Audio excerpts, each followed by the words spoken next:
Olá, estamos aqui na Interativa e teremos um bate-papo muito interessante. Falaremos sobre coma, quais são as causas do coma, quais as consequências de um coma, quais são as diferenças de um coma induzido, né, e um coma que muitas vezes acontece por um acidente. E estou aqui com muita alegria com dois grandes profissionais. Estou aqui com o Dr. Gabriel Barcelos, que é neurocirurgião, e com a doutora Cristina Boeira, que ela é geriatra, intensivista e especialista em cuidados paliativos. Quero agradecer a presença de vocês, colocar aberto para perguntas e também agradecer ao nosso importante patrocínio, que é da Unicred Ponto Capital. Então, agradecendo, então, a presença, vou passar a primeira palavra ao doutor Gabriel, que vai explicar para os nossos ouvintes o que é o coma. Tá bem. Agradecer primeiro a Silvana, aí, a primeira iniciativa, né, que eu acho que é bem legal a gente conseguir informar as pessoas e trazer um pouco do nosso dia a dia, aí, uma coisa que todo mundo tem dúvidas também, né, e... Bom, para a gente poder falar em coma, eu preciso comentar sobre o conceito neurológico do que é consciência, né? Então, em neurologia, a consciência se divide em duas partes. Existe o conteúdo da consciência, que é a nossa capacidade de raciocinar, de fazer cálculos, de acumular memórias e tudo mais. E existe o nível de consciência, que é basicamente a capacidade da gente conseguir ficar acordado, ficar alerta. E o coma tem a ver com o nível de consciência. Então, o coma é um estado alterado do nível de consciência, um rebaixamento do nível de consciência, e que sempre está relacionado a coisas muito graves e severas, porque, na verdade, as alterações de consciência elas são um espectro de níveis. Então, a pessoa pode ter alguns níveis de rebaixamento de consciência que não necessariamente são coma, e existem vários nomes para diversos níveis de alteração de consciência, e que até entre os médicos isso gera, às vezes, uma diferença de interpretação. Assim, né, posso eu estar avaliando um paciente e dizer que ele está em coma profundo, por exemplo, que é uma coisa muito vaga, e outro médico olhar esse mesmo paciente e achar que não é tão profundo assim. Então, as dúvidas que geralmente vêm, assim, que as pessoas têm sobre um paciente que eventualmente que está em coma, meu familiar está internado e o doutor me disse que está em coma, mas eu cheguei lá e ele mexeu a mão. Eu disse, não, mas o paciente então tem condições de se mexer, ele tem condições de interagir e tudo mais, né? Então ele escuta, ele sente, né? Então isso é uma coisa que a gente todo dia a gente responde essas questões, né, Cris, na UTI, exato, né? E são diferentes níveis, né? Níveis de consciência e alterações. Então, como regra, assim, para a gente simplificar o conceito, é uma pessoa que não tem consciência de si e nem do meio, né? Isso seria, então, assim, o estereótipo ali seria um paciente de olho fechado, que não responde a nada, que não sente dor. Não sente dor, teoricamente não sentiria nenhum estímulo. Mas, na verdade, não é bem assim, né? Então, esses níveis de coma, né, ao longo dos anos, os médicos foram tentando achar alternativas para conseguir se comunicar e a gente falar a mesma coisa, né, e deixar essa coisa tão subjetiva um pouco mais objetiva, né? Então, também não quero falar uma coisa tão técnica, mas é bem importante no início esse conceito básico para a gente poder discutir isso. Então, já há bastante tempo, tem uma escala que a gente usa, né, de 1974, então é bem antiga e muito funcional, que a gente consegue medir e tentar tornar objetivo, através dos exames específicos que a gente faz no paciente, o nível de coma que a pessoa está. Então, é uma escala de coma. E essa escala é bem simples, ela vai de 3 a 15, sendo que 3 é o paciente que não responde a nada, né? Ele não responde a estímulo doloroso, ele não atende ao chamado. Teoricamente, esse paciente não está sentindo nada e não está tendo nenhuma interação, né? E 15, né, a pontuação 15 são as pessoas que estão conscientes, que têm mais ou menos ideia de que horas são, onde é que estão, quem são, né? Então, dentro desse espectro, a gente divide os pacientes que estão em coma ou não. E, arbitrariamente, assim, o 8 seria o corte. De 8 para baixo é coma. Então, no 3 é o paciente que não tem resposta a estímulos, e dentro disso, até o 8 pode ter um paciente que tem alguma resposta, que pode, eventualmente, até ter 8 pontos lá e abrir um pouco os olhos, e pode ter alguma interação sempre muito rápida e não consistente, né? Esse paciente ele não vai lembrar disso, ele não vai, muito provavelmente, né? Então, o básico, né, do conceito de coma, que acho que é a pergunta inicial importante, é isso, é uma pessoa que não está consciente nem de si, nem do ambiente. E ele consegue escutar, o paciente que está em coma, ele escuta, ele vai ter alguma memória do que está acontecendo, apesar de não conseguir interagir? Então, também, se a gente pegar o conceito estrito, né, esse paciente não tem reação nenhuma. Mas o que acontece? O paciente está lá em coma, uma doença está sendo tratada e o paciente está em processo de melhora, está querendo acordar, por exemplo. E isso eu converso muito com a doutora Cris no dia a dia até. Né? Então, assim, a gente tem que ir lá e toda vez que vai visitar, chamar o paciente, falar. Né? Dona Maria. Na verdade, o paciente está em coma, mas essa escala a gente faz diariamente. Né? E na medida em que o paciente vai melhorando, essa escala vai melhorando, a gente vai conversando sobre como agir. Né? Se o paciente está em ventilação mecânica, mas ele está demonstrando melhora, a gente vai começar a acordar para tirar do respirador. Então, a gente usa da escala para ver em que nível de consciência o paciente está. Mais ou menos assim. E me diz uma coisa, Cris. Quanto tempo um paciente pode ficar em coma? Acho que aí é indefinido, né, Gabriel? Depende da patologia, depende se é um coma induzido, porque a gente precisou colocar o paciente para dormir, por exemplo, porque está respirando mal, ou porque teve um AVC que não estava respondendo. Então, isso varia conforme a patologia, a necessidade. Né? E o que é importante, né, Silvana, que também o coma não é um diagnóstico, né? O coma é uma condição, ou talvez a gente possa dizer que seja um sintoma, digamos assim, né? Então vai depender o que ocasionou. Né? Então, o tempo que pode levar, se a gente for pegar estudos assim que são gerais, né, que pegam um hospital grande e avaliam as pessoas que estão em coma lá, a gente vai descobrir que a maioria das pessoas estão lá em coma por causas metabólicas, e todo mundo pensa até que é por causa neurológica e tudo mais, mas a coisa que mais faz rebaixar a consciência ou é uma intoxicação, ou é uma alteração. Cetoacidose diabética. Isso é importantíssimo. Vamos falar de novo disso. Sim. Nem sempre é uma situação neurológica. Exato. Existem situações não neurológicas que rebaixam a consciência. Exato. E assim, então é um reflexo neurológico de uma doença clínica. Então, assim, uma coisa que é o beabá da medicina numa emergência, por exemplo, o paciente chegou rebaixado ou em coma, primeira coisa, glicemia, né? Fura o dedinho lá para ver como é que está a glicose, porque é uma causa comum e que pode fazer um paciente... Bastante comum na emergência. E aí é uma causa reversível, se o paciente chegar a tempo e tu consegue instituir as medidas, recupera aquele paciente. Né? Então, a doutora Cris que trabalha bastante com idosos, os idosos são muito sensíveis, né? Então, às vezes, uma infecção simples, pulmonar... E o paciente apaga. Né? Infecção em idoso, muitas vezes, o paciente vai apagando devagarinho até que a família se dá conta e leva para o hospital.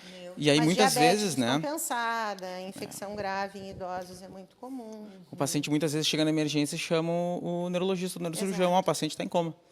Aí a gente chega lá e aí se tu faz uma avaliação completa ali, tu percebe que, na verdade, se for um paciente lá, 88 anos, às vezes é uma infecção urinária que progrediu nos últimos dias. Rebaixamento de nível de consciência. E que ou provoca isso. Uma hipoglicemia num paciente que estava usando insulina, não se alimentou e acaba a família encontrando desacordado e leva para o hospital. Isso é bastante comum. E me fala uma coisa, doutora. Nesses seus 26 anos de experiência em CTI... Conta. Não, a gente tem que contar, porque é uma experiência muito importante. E, para quem não sabe, a doutora Cris, a Cristina, a gente fala Cris, né? A doutora Cristina, ela tem esses 26 anos de experiência em CTI, mas também a própria especialidade de geriatria e cuidados paliativos cria um novo olhar, inclusive com esses pacientes graves. E hoje a gente passou por um período de muita turbulência na CTI, muitos pacientes que vieram para a CTI em coma ou não, de outras doenças, né, e que foram consequências. Então, conta para a gente como precisa ser trabalhado isso, inclusive com o familiar. Porque quando nós falamos em coma, as pessoas se desesperam, fulano está em coma. Nem sempre é tão ruim, muitas vezes conseguimos reverter. Coma é um sinal, na verdade, né? Exato. Ele é um diagnóstico. né? Mas tu falou bem em cuidado paliativo. Na verdade, eu brinco com os meus pacientes que eu cuido em todas as fases da vida, desde o paciente grave que está na UTI, ao paciente que eu olho em casa, né? E aos pacientes de cuidado paliativo. O paciente de cuidado paliativo, nem sempre ele é um paciente para a CTI, né? Porque o cuidado paliativo é isso, é um cuidado amplo em que tu cuida do paciente diminuindo o sofrimento, aquele paciente que tem uma doença potencialmente limitadora da vida. Seja um câncer metastático, o cuidado paliativo pode estar junto desde o início do diagnóstico, seja uma doença renal crônica, uma insuficiência cardíaca grave em estágio terminal, seja um paciente com um tumor cerebral ou com um tumor de outro lugar, mas que tenha metástase cerebral. Então, na verdade, o cuidado paliativo é isso. Tu vai cuidar o paciente no todo, no âmbito físico, diminuindo sintomas, diminuindo sofrimento, no âmbito emocional, né? Porque é muito importante que a gente cuide dessa parte também, a gente não pode esquecer disso, espiritual, social. Na verdade, o paciente ele é um todo e ele precisa ser cuidado, independente de se ele está na CTI, se ele está Uma coisa importante também, né, para a gente explicar, para diferenciar bem o coma e o estado vegetativo persistente, né? Porque um estado vegetativo persistente é uma coisa que pode levar anos, o paciente precisa de muitos cuidados, e são cuidados simples e que são muito importantes, em cuidado com a pele, com a posição, né, com fisioterapia. É cuidar no todo, né? Entende? E é diferente do coma. O paciente em coma, ele vai ter que ir para a CTI, né? Ele tem que ser atendido imediatamente. É um paciente grave e agudo. Grave e agudo, e o estado, o paciente em coma, ele não domina suas funções vegetativas, que é como se fosse o controle da pressão, da frequência cardíaca, as coisas básicas. O paciente que entra em um estado vegetativo persistente, ele já tem esse domínio dessas coisas, mas ele não tem a consciência, e ele pode e deve ir para um cuidado especial, e que daí ele não precisa necessariamente ficar na UTI, por exemplo. Né? E é um cuidado multidisciplinar. Isso que é muito importante da gente falar, que o cuidado paliativo ele é multidisciplinar. Ninguém é melhor que ninguém e todo mundo precisa ter uma formação que vise o bem-estar e a diminuição do sofrimento daquela pessoa que está ali e da sua família, né? Em todos os âmbitos. Deixa eu entender aqui. A pessoa pode estar em coma e ser levada para casa?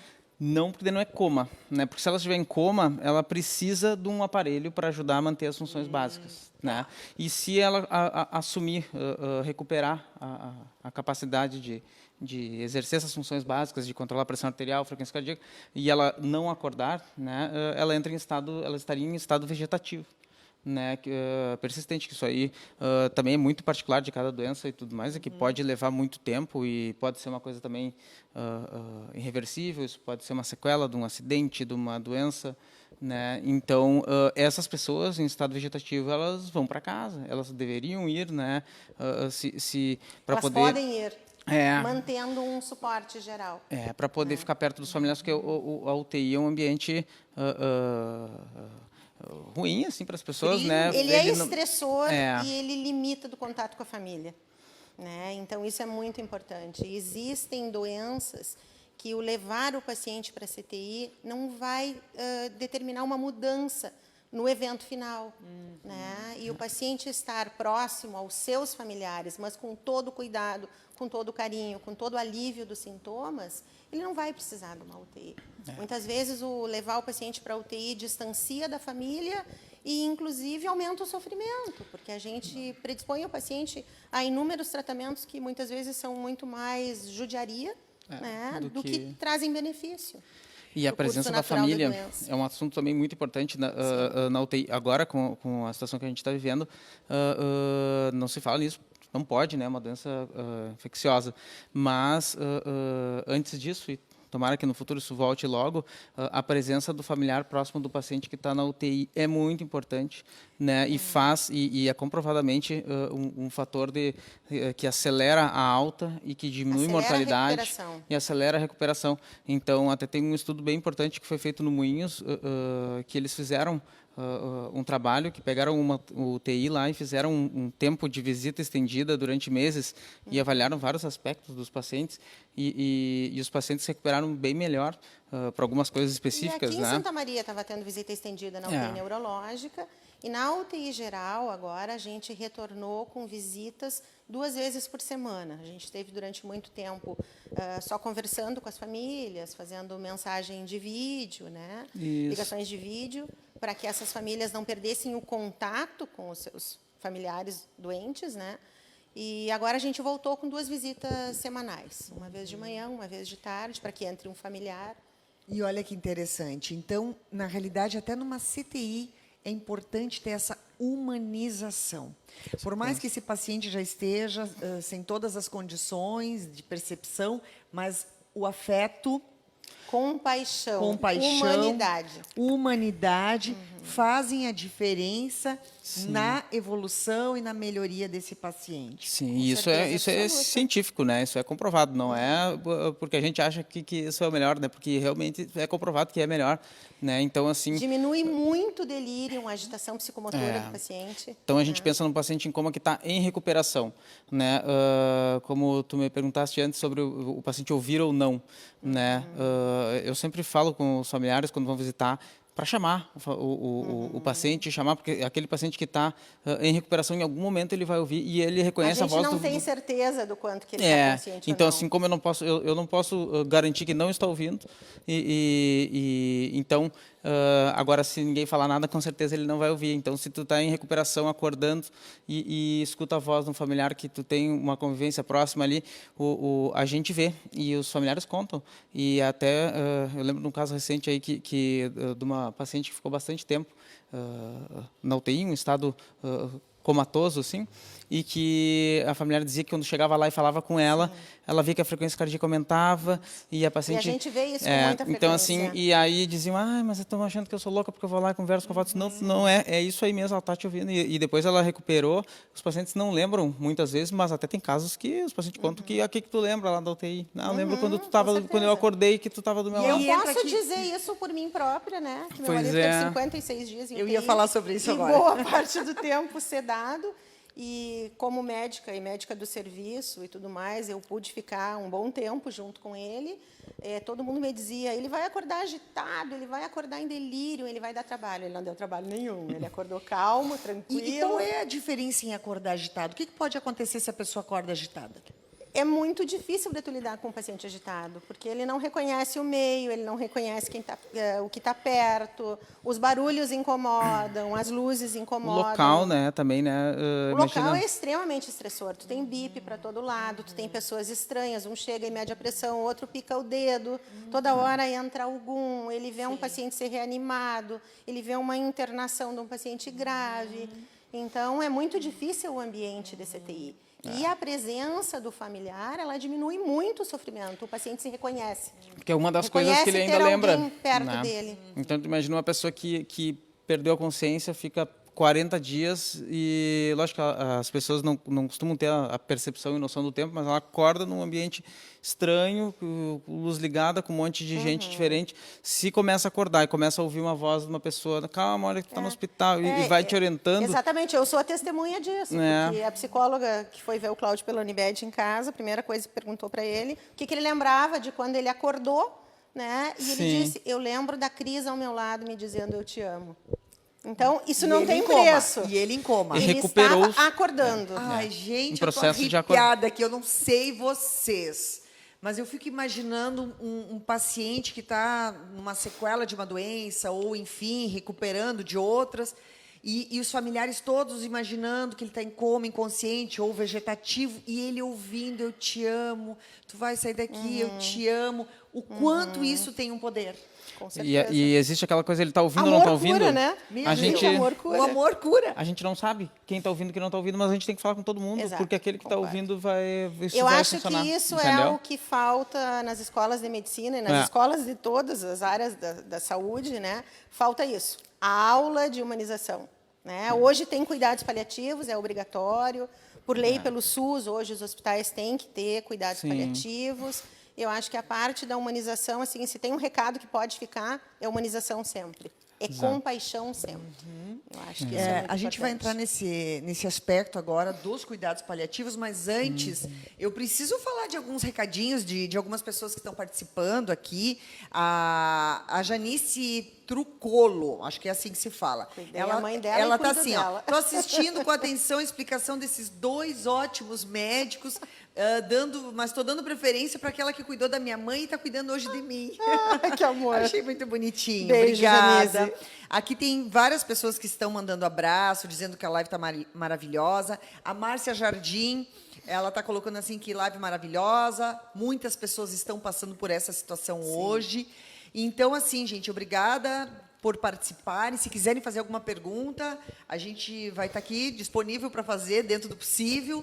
E eu quero falar, antes da gente entrar nos cuidados paliativos, das consequências do coma. Tá? Eu sei que é difícil, cada organismo reage de uma maneira diferente, né? O organismo e a imunidade de cada um é muito diferente, às vezes aqueles casos perdidos, né, Cris? E as patologias são diferentes. Alguns Exato. casos perdidos e muitas vezes com um diagnóstico péssimo e conseguem sobreviver bem e sair com tudo certo, né? Mas, de um modo geral, se uma pessoa fica ali 1 ano em coma, existe alguma consequência, uma sequela irreversível? Gabriel. Eu falo, então, na verdade, isso depende de várias coisas. Depende muito também do paciente. Por exemplo, um paciente mais jovem, com mais saúde, tolera, via de regra, mais tempo numa situação ruim assim. A doença, por exemplo, né? Então, no meu caso, as doenças neurocirúrgicas, vai depender qual é a doença que o paciente tem, né? Se vai ter uma sequela neurológica ou não, né? Do cuidado também. Então, assim, em lugares de cuidado muito bons, os pacientes conseguem ficar bastante tempo, e as consequências que, como cada doença tem uma coisa específica, as consequências gerais assim de um paciente em coma, elas vêm da imobilidade, por exemplo, o paciente não está se mexendo, então é importante a gente avisar também as famílias quando a gente está atendendo que quando chegar lá na UTI o paciente vai estar com a mão mais inchada, muito provavelmente, porque não existe movimento apesar da fisioterapia e tudo mais. Então o cuidado com a pele, às vezes, mesmo com todo o cuidado de enfermagem, acontecem as escaras e que são coisas, são essas consequências muito ligadas à imobilidade, à ventilação mecânica, por exemplo, né? Isso a doutora Cris fala, né, melhor que eu sobre esse assunto, que tem a ver também com a capacidade de respirar, né, de ventilar o pulmão. Existe Né? a causa que levou o paciente ao coma, existem as complicações inerentes a um paciente que está acamado. Né, que são muitos. O paciente pode fazer trombose, embolia, pneumonia associada à ventilação mecânica, ou muitas vezes ele tem um AVC e ele se afoga na hora do AVC, faz uma pneumonia grande.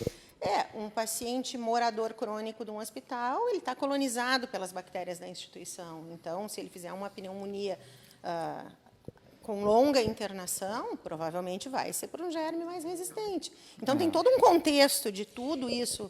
E às vezes chegar ao acontece resultado em algumas final. cirurgias também, né, que o paciente pode ter alguma parada cardíaca Sim. ou ele pode faltar alguma oxigenação e dar alguma lesão e ele também entrar em coma, não? Pode, principalmente, né, cirurgias cardiovasculares, né, que são muito complexas e tem esse detalhe da perfusão do cérebro, né?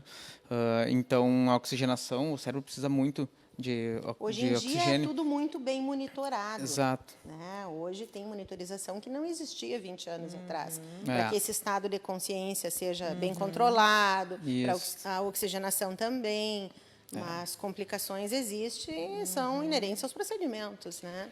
E um outro assunto que eu sei que as pessoas é polêmico, tá? Mas eu preciso perguntar, até porque eu estou aqui com um neurocirurgião, a questão da morte cerebral, que muitas pessoas não entendem como que é feito esse diagnóstico. Ele acha que em coma ele já está em morte cerebral, ele está vegetativo. Como que se diagnostica a morte cerebral e quanto tempo essa pessoa ela pode ficar em morte cerebral?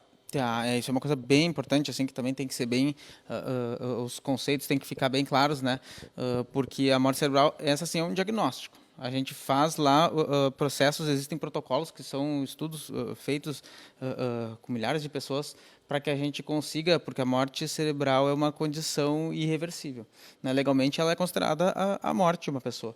Né? Então, assim, quando a gente confirma esse diagnóstico, a gente É a hora do atestado. É óbito, né? Então, óbito. só que é muito difícil realmente de entender, e as pessoas que não têm, nunca tiveram contato com esse tipo de assunto, têm dificuldade de entender o que a gente está falando, porque, como assim? Como que ela está em morte cerebral, mas o coração está batendo ainda? Exatamente. Então, assim, o diagnóstico da morte cerebral, as pessoas têm muito medo. Mas imagina, será que é mesmo? Será que os doutores estão achando? Não foi Será que feito não um podia diagnóstico voltar? errado? Então, assim, o protocolo ele é muito, muito seguro. Rígido e seguro. Ele é feito para... ele erra, muitas vezes o paciente até está em morte cerebral, não tem mais circulação sanguínea no cérebro, mas não fecha todos os critérios, é tão rigoroso que é. Né, para que nunca aconteça de alguém ganhar esse diagnóstico num protocolo feito direitinho e não estar nessa condição. Né? São Então, vários testes, mais um exame que comprova. E isso é feito no ambiente da UTI, né? Então, a morte cerebral é um outro assunto, assim, e que as pessoas têm que É um entender. evento final, na verdade. É um evento final, né? Que a pessoa pode estar em coma, mas não estar em morte cerebral. Exatamente, ela pode estar em coma, lá com aquele nível 3, por exemplo, que é o mais baixo, não tem reações, mas na morte cerebral a pessoa não tem nem reflexos básicos, né, que a gente usa para testar também, né, mas é diferente, a pessoa pode estar num coma, lá com nível, vou falar nível 3, né, e pode recuperar. Lógico, quanto mais grave, mais difícil recuperar, mas as pessoas recuperam, tem diversas, depende da doença, da situação, o paciente melhora. Então, estar lá com um coma profundo não quer dizer que está em morte cerebral, de jeito nenhum.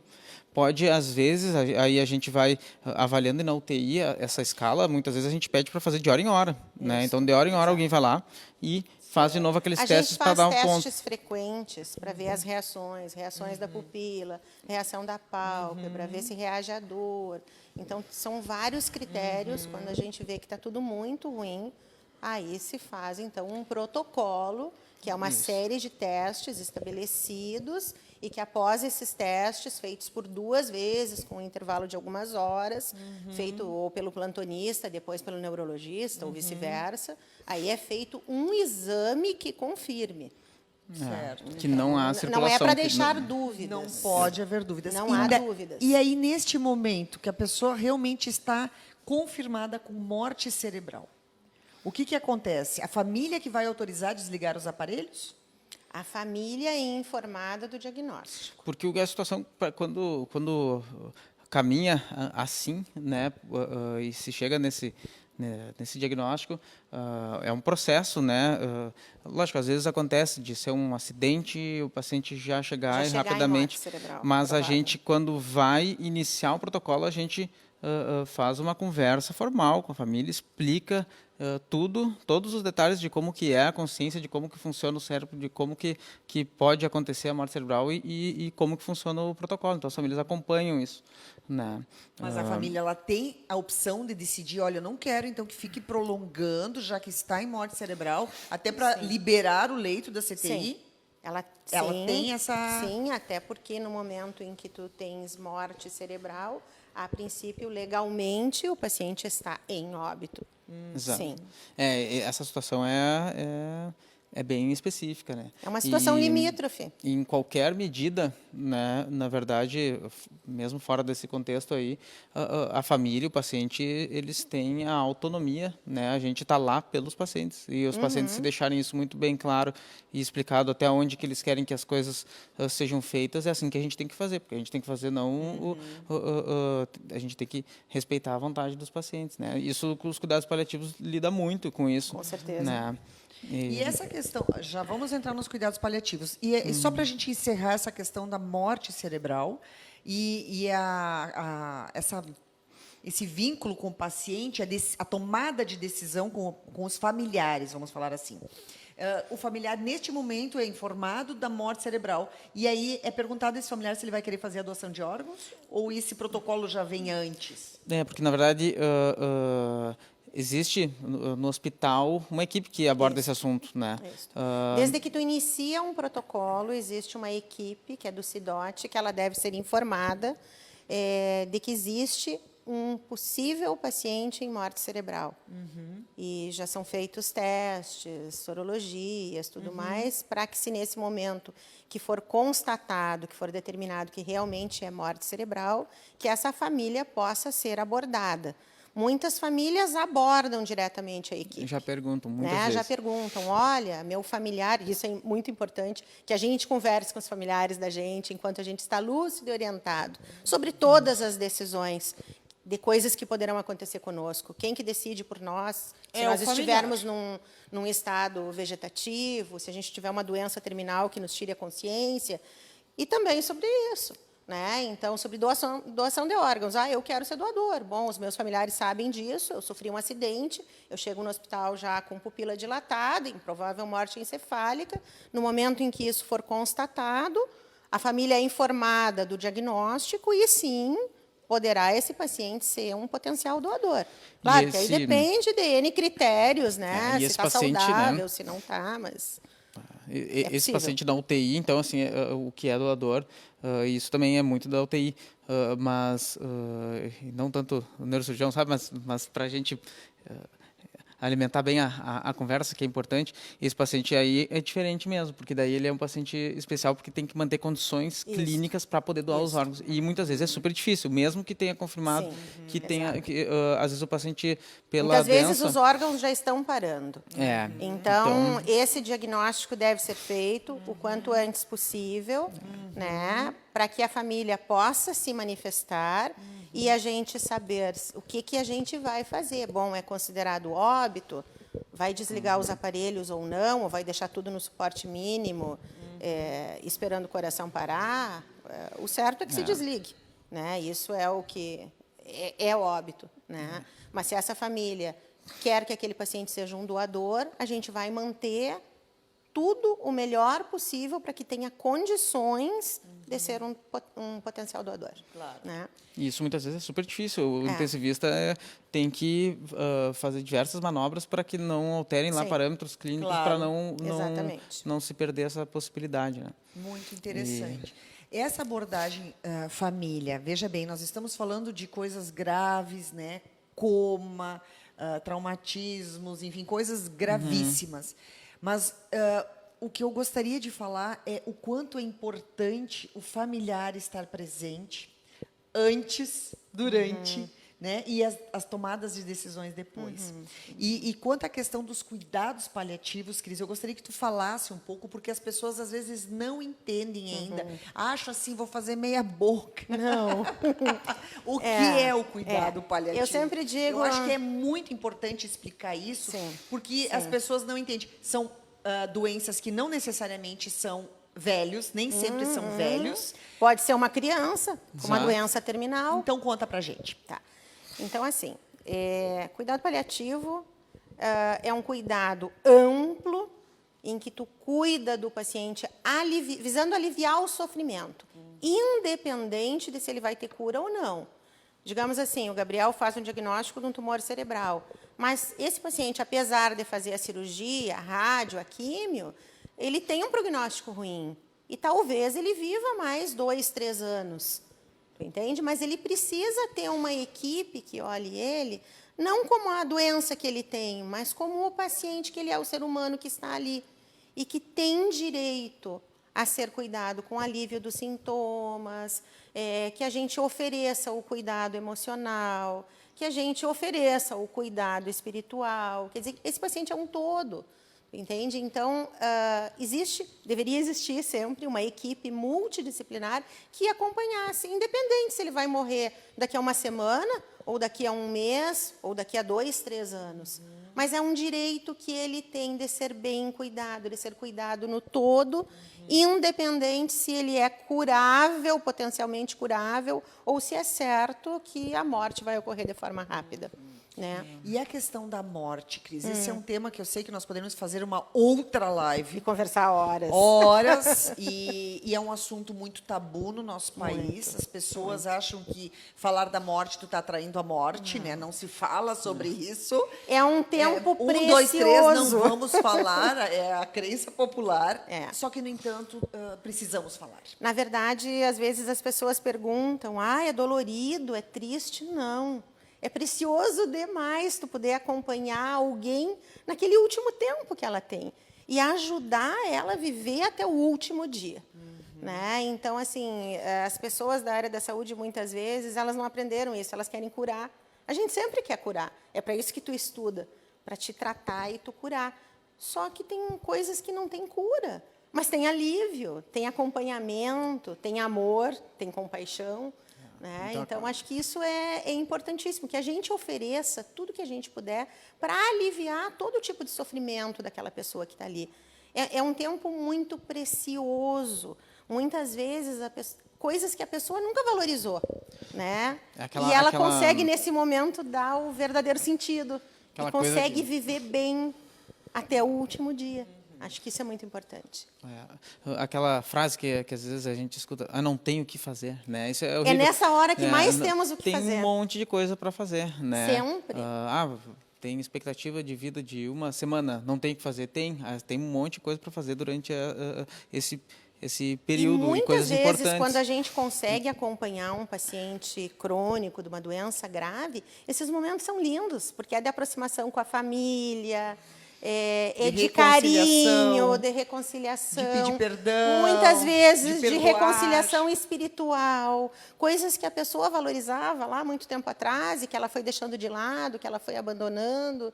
Então, é um tempo primoroso demais, é um tempo que a gente não perde. Com certeza. E a questão da terceira idade, porque, claro, existem as doenças, né? Um paciente jovem que pode ter câncer, pode ter doenças gravíssimas, mas muitas vezes o idoso também não se prepara para o final da vida, porque tem idosos com uma saúde ótima, com qualidade de vida não é a idade cronológica, né?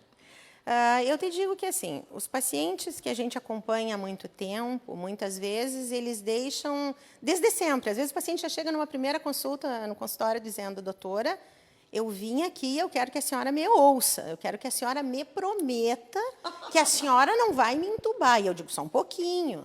Se tu está super bem, teve uma infecção respiratória grave, ou teve uma embolia pulmonar que é potencialmente recuperável, sim, confia em mim que eu vou fazer o possível e talvez tu seja entubado e talvez tu recupere.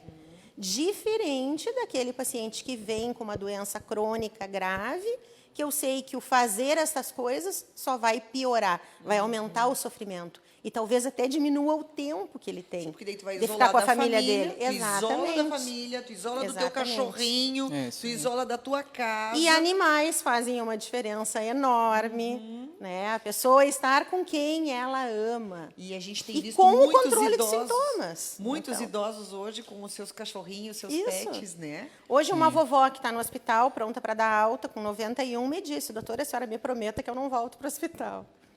Realmente, está tratada, está bem, vai para casa e não pretende voltar para o hospital. E a gente consegue tratar muitas coisas em casa. Então, a gente vê o quanto é importante, mesmo nesses casos gravíssimos, a humanização, o diálogo. E isso é tão importante. E o trabalho em equipe. E o trabalho em equipe. Bom, gente, a gente já está no finalzinho da nossa live aqui. Eu quero agradecer. Eu comecei a pensar aqui até, inclusive, da questão daqueles pacientes que têm algumas religiões que não permitem alguns procedimentos. Enfim, nós temos muitos outros assuntos e que, com certeza, outros encontros teremos que ter para falar sobre isso. Quero agradecer imensamente, né? As pessoas estão falando aqui, assunto importante, uma abordagem esclarecedora, parabéns aos médicos. Bom, eu não vou citar, porque tem várias pessoas falando aqui, estão falando muito. Professor Gabriel está aqui, Dirce Aguiar, excelente professor, parabéns à Cris, enfim.